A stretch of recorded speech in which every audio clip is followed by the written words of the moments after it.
I feel this is very cinematic right now. I'm at the park in the beautiful area of Orange County. I made this video twice already, and both times it didn't pan out. Hopefully this time it'll work. Hi, I'm Leuwenski. Imagine you just graduated film school. The two most obvious career paths are crashing a film set as a PA and climbing the ladder, or joining a marketing team at one of these corporate offices and make TikToks and Instagram reels. One sounds better than the other. Let's talk about it.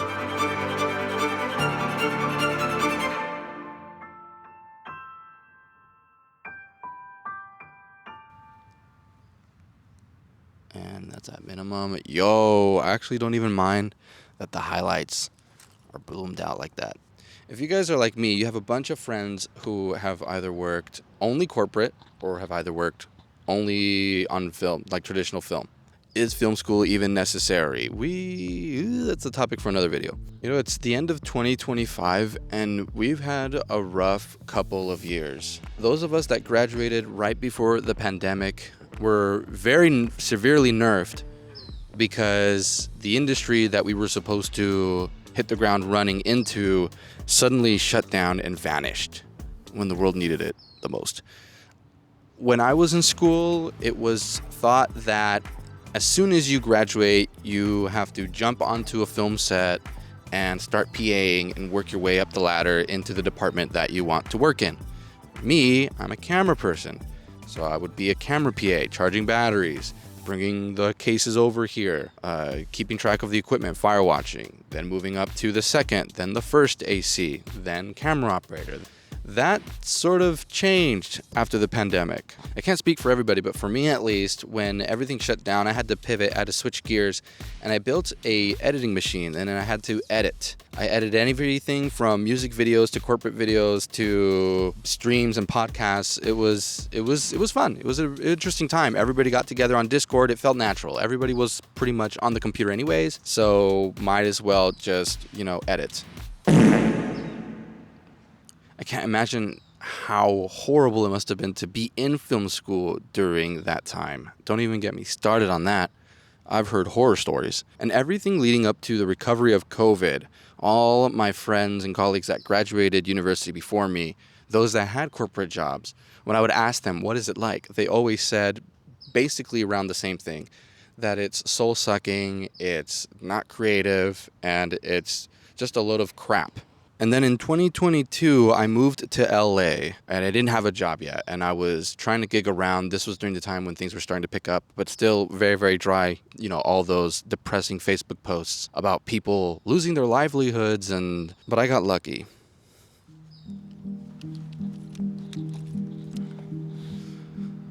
I was pretty much jobless, asking my parents for money to help pay for rent for the first 5 months. That's half a year in LA without work. It's pretty scary. So when I got offered this videographer role at this company, I was like, what was that? I took it because some money is better than none. And in a time when everybody was freaking out, wondering what the heck the future of the industry, the film industry, was going to be, I took a chance, especially since I had my girlfriend with me and she depends on me. So I took that chance. I didn't have, I think what helped me was I had really low expectations going in based on what everybody before me has told me. But when I went in there and found out for myself, I kind of found a different experience. And here's what I found. Okay, let's start with the obvious one, is stability, which is the thing that I needed the most during that time. You got it. That's like a given, right? There's nothing like the stability and the security and the calm of knowing that every 2 weeks you get a set amount of funds to finance your life. That helps. You can plan accordingly. You can do fun stuff. You can plan like bigger, more things in advance and stuff like that, as opposed to in the freelance world where you're constantly chasing your next gig. You don't know where that money's coming from. And you're also, every time you work, you're probably half the time you're not going to see that money until 6 months later, because you're always chasing down contracts and invoices. I have friends who, I have someone who hasn't paid me in 6 months. But I'm not too worried about it. I can be a little bit more lenient about it, and I can be a much, it gives me space to be a kinder human being about, approach these kinds of issues when I have a full-time that, I can depend on. And to add on to that, you also have a schedule that one of the downsides about working as a freelancer is that you don't get to pick your hours often. You'll wake up one morning and it'll be 3 a.m. and that you got to get up and you got to go and be at a certain place because that's what it says on the call sheet. In videography, you just show up at 9. In my case, they're a lot lenient with me and I get to show up whenever I want. Sometimes 10 a.m. and sometimes 11. And a lot of the stuff that I'm talking about in terms of videography and corporate world, that's a lot of that is like kind of like your mileage may vary based on, not every company is the same. Just like not every production is the same. Sometimes you'll get a call sheet and you'll show up on set and they have amazing crafty, great coffee, organic, espresso machine right there. And other times they'll just have Starbucks. What else? This is the weirdest. Okay. One of the downsides about videography as opposed to traditional film work is your teammates. You don't get to choose who you work with. And the people that you do work with are going to be the same people you work with all the time, unless, if the occasional one gets fired or whatever. But one of the things that I like about working on set in traditional film is you get to meet new people almost every project you're on. You get to invite your friends when someone says, hey, I need a gaffer, or hey, I need a sound operator. Do you know anyone? You have friends that you can reach out to and say, hey, homie, are you down to ride or what? Fuck yeah, homie, I'm down to ride. I'm ride or die. Thank you, Sony autofocus. Okay, I've specifically set this up like this so you guys can see we have extras. We have money, boyo. On every film project that you work on, those people that you spend a week... Is that a helicopter? Those people that you spend a week out in the country with, those guys are going to be your homies. That's going to be your family. And you can't guarantee that when am I in focus? Holy crap. Wow. This is why I'm a Canon guy. When you're on set with these other guys from corporate, they're the same guys, and oftentimes you're paired with people who either didn't go to film school, they got some sort of communications degree from some community college, and that's okay, right? Because filmmaking doesn't come from where you go to school. Filmmaking comes from here. It comes from the heart. It's also there to be said that if you're serious about filmmaking, that you would somehow find a way to get into those top-tier film schools, or a film school that, a capable film school. Anyways, this is for another video. Dude, are we having problems, Sony? Holy shit. All right, Sony, please don't let me now, buddy. Okay, cool. Looks like we're in focus. Looks like we're properly exposed. I don't know, whatever. One of the things that I like the most about traditional film work is the creative fulfillment. There's a reason why it's called movie magic, and it's not because of the way we cheat things to appear a certain way on camera.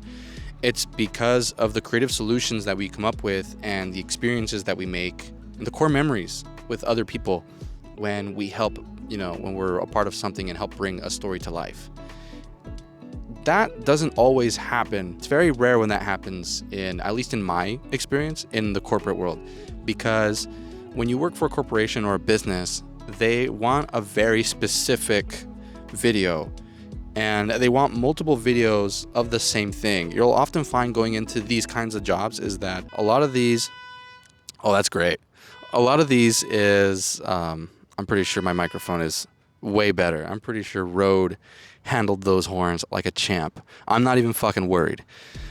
When you work on a videography job at a corporation or at a business, you're going to find that all these videos are following a similar formula.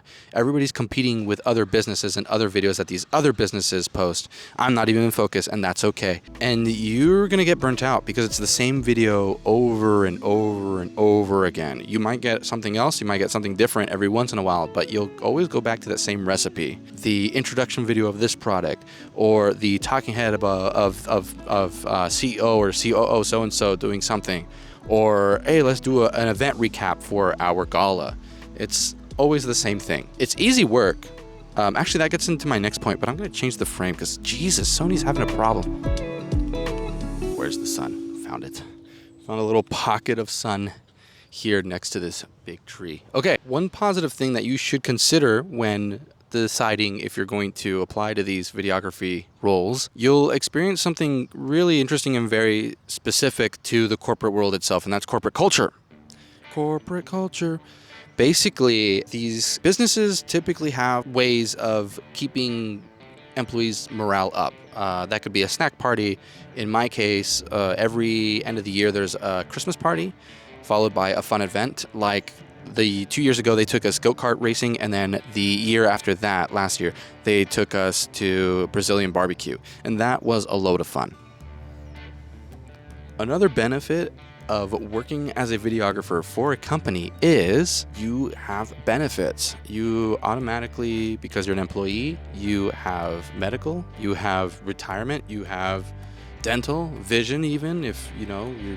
Sometimes you get these fancy, these corporations, they have money. Sometimes you get a fancy job and they have pet insurance, or they have like daycare something, But at the very minimum, you'll have a retirement plan, and you'll have some sort of health insurance. This guy behind me is, it's fine. It's fine. You're smart, Sony. I know you got me in focus, dude. When you're gigging around and you're doing traditional freelance work in film, you don't get those benefits. You have to fund your own retirement. You have to fund your own, you have to get your own insurance plan. You have to do all this crazy stuff. Your own insurance for when you're going on a shoot. Sometimes clients ask you for insurance, and that's a hassle. I always try to avoid that. Or if you're renting equipment, you have your own rental equipment company. You have to have your own insurance for that stuff. In general, I think if you have equipment, you should have your own insurance. With a corporation, when you work a videography job, those things, the employer covers that. You don't have to do any of that. And it's a good place to kind of just like learn and do your job and just participate in some level of filmmaking without the hassle or the worry of, oh, I've got to do all this red tape bureaucracy stuff, fill out all these forms and whatnot. And so, yeah, I mean, that's just kind of one of the downsides of working a traditional film job. But at the same time, there's peaks and valleys.